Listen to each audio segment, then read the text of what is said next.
Давно вокруг них не было столько шума. Компании-производители платят работникам за дополнительные смены. Спрос на медицинские маски с начала этого года резко повысился, а вместе с ним взлетели и цены по всей стране.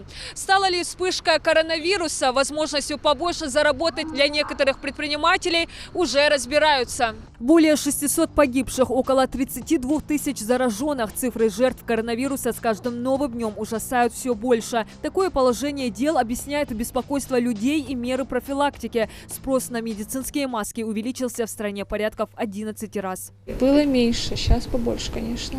Спроса побольше. Для безопасности покупаем маски дома, чтобы не заразиться, особенно в общественных местах. В России подтвердились 2 случая заражения в Тюмени и Забайкалье, оба граждане Китая. Вместе с этим начался настоящий ажиотаж в аптеках. За последние 2 недели в стране скупили почти 1,5 миллиона масок, а в ряде регионов острый дефицит. Некоторые фармацевты и поставщики решили не упускать такую возможность и сорвать настоящий куш. Маски, которые приобретали за 1,5–2 рубля в ряде аптек, теперь стоят от 70 до 100 рублей. Спекуляции предпринимателей не остались без внимания главы государства. На встрече с правительством Владимир Путин потребовал закрывать и лишать такие аптеки лицензии. Решили нажиться. Надо выявить таких. Хорошо. По каждой организации и принять решение, то все. Хорошо. Чтобы неповадно было в следующий раз. У нас аптечная сеть довольно обширная, даже в известной степени, может быть, даже избыточная. Поэтому, если 2-3 таких заведения закрыть, никаких негативных последствий для граждан с точки зрения снабжения лекарственными препаратами точно не будет. Похожие методы применяют уже и в Китае. Так, в назидание другим одну из аптек оштрафовали на $500 000. Сотрудники Федеральной антимонопольной службы и Росздравнадзора уже проводят рейдовые мероприятия по всей стране. Выяснилось, что в Забайкальском крае цены выросли в 8 раз, в Курской области в 35 раз. С целью выявить завышение на маски представители надзорных органов Ингушетии с начала недели наведываются в региональные аптеки.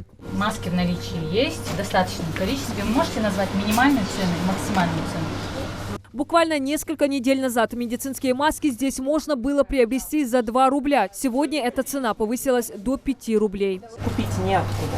Это последние поставки, и мы удачно их закупили. И поэтому вы повышаете на 3 рубля цену? Нет, это не мы повысили, мы так закупили.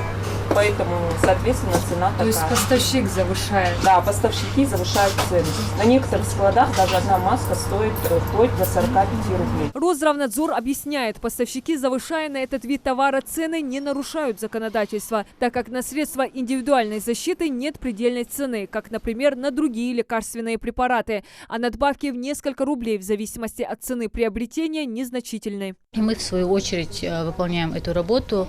Это еженедельный мониторинг, ежедневный мониторинг с нашей стороны, с управления Росздравнадзора.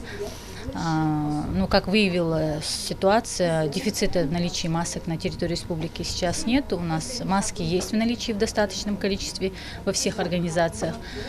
Минимальная цена на сегодняшний день на территории республики – это 3 рубля, максимальная цена превышает 12 рублей. Цены в аптеках Назрани не кусаются, как, например, в Магасе. Владельцы некоторых аптек даже решили пока не продавать маски. Их поставщики тоже просят необоснованные суммы. Признаются, что даже стесняются за такую цену продавать их людям. А кто-то из жителей даже скупает их десятками тысяч, чтобы отправить в Китай, где сейчас они на вес золота. Уже закупочная 26. Не закупают. 26 рублей? Только закупочная. Даже больше. А последний раз они у вас когда были? Где-то недельку назад были по 8 рублей. И раскупили уже? Даже дома на руки не давали, по 5 штук, по 3 штуки, молодца. Да, а почему? Чем это объяснить? В Китай же все уходит. На такие случаи ФАС Ингушетии будет предпринимать меры антимонопольного реагирования. Информацию об изменении цен на медицинские маски в регионах страны территориальные управления ФАС должны направлять в центральное ведомство. Сделали запросы в крупнейшие аптечные организации, запросы по предоставлению отчетности. Данные организации должны будут предоставлять отчетность еженедельно, сведения о марках масок, сведения о ценах приобретения, ценах реализации масок. Если цены на маски повышаются, то на противовирусные не колеблются. Коронавирус совпал с сезоном, когда активизируется ОРВИ и грипп. Профилактика – единственная защита от этих напастей. Все мы в масках ходим, даже без коронавируса.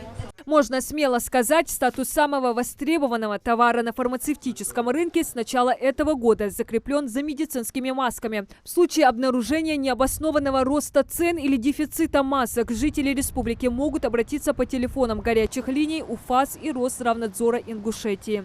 Маски есть? Да, есть. Не можно? Сколько штук? Так, на 100 рублей сколько?